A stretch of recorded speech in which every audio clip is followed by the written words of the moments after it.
Bismillahirrahmanirrahim. Berikutnya adalah ciri-ciri orang yang benci ya. Yang saya rangkum ini ada 5 ya. Yang pertama adalah selalu ingat kesalahannya dan lupa pada kebaikan-kebaikannya. Itu yang pertama. Yang kedua, selalu ingat kebaikan kita padanya dan lupa pada semua kesalahan kita kepadanya. Nah, ini berbalikan ya. Selalu ingat kesalahannya dan lupa pada kebaikan-kebaikannya. Yang kedua, selalu ingat kebaikan kita padanya dan lupa akan kesalahan-kesalahan kita kepadanya. Yang ketiga adalah tidak peduli dengan nasihat kebenaran karena kita selalu melihat asal nasihat itu. Jadi kalau orang nasihat itu berasal dari orang yang kita benci, nggak bisa masuk. Ya, karena kita melihat orangnya, bukan melihat nasihatnya. Nah, inilah awal dari kesombongan itu. Karena apa? Karena gak mau menerima kebenaran. Yang keempat, setiap melihat si dia atau orang yang kita benci, maka dada kita langsung berdebar. Hati kita langsung bergetar. Kepalanya tiba-tiba pusing, ya kan? Setiap lihat si dia itu rasanya enek gitu ya. Ingin muntah, ya kan? Kalau orang yang benci itu gitu. Yang kelima, nah ini yang kelima ini. Yang kelima ini senang kulaan dalil, senang kulaan ceramah.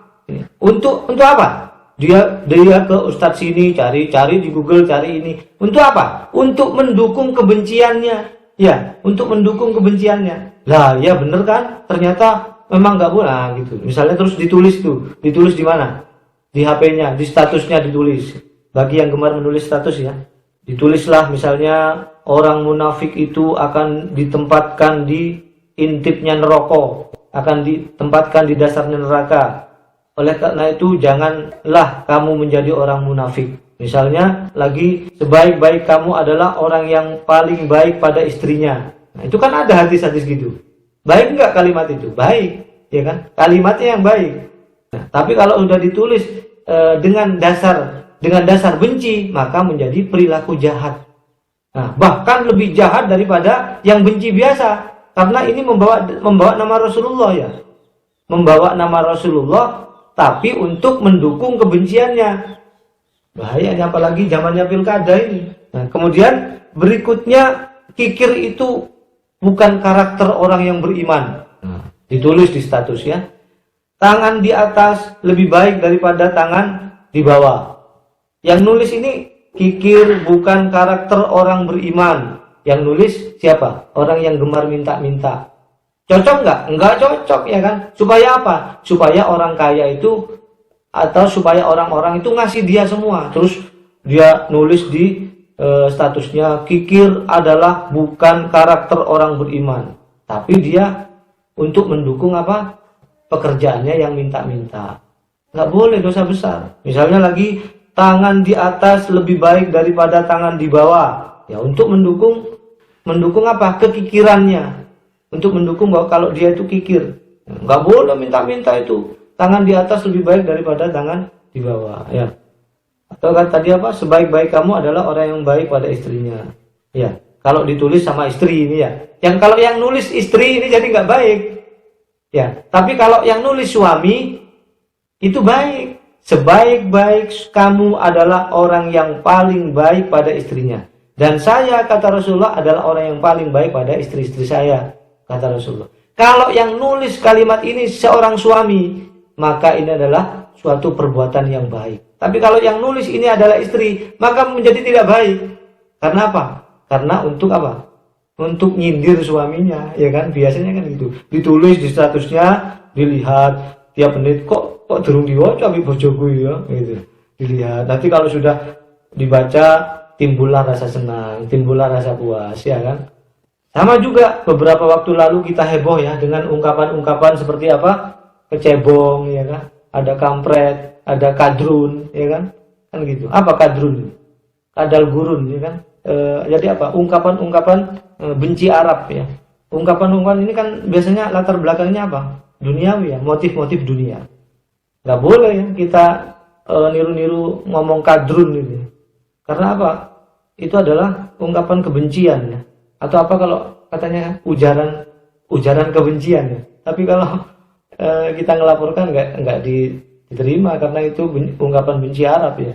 Cinta Arab adalah bukti keimanan dan membencinya adalah kemunafikan. Dalam hadis ya, benci Arab adalah sama dengan benci Rasulullah. Nah ini dalam hadis ini. Ibnu Abdul Bar rahimahullah berkata, saling membenci itu adalah tidak halal.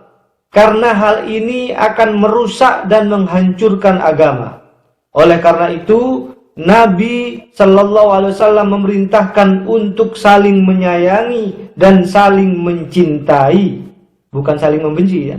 Bahkan beliau berpesan untuk saling memberikan hadiah atau oleh-oleh agar tumbuh kasih sayang antar sesama orang Islam.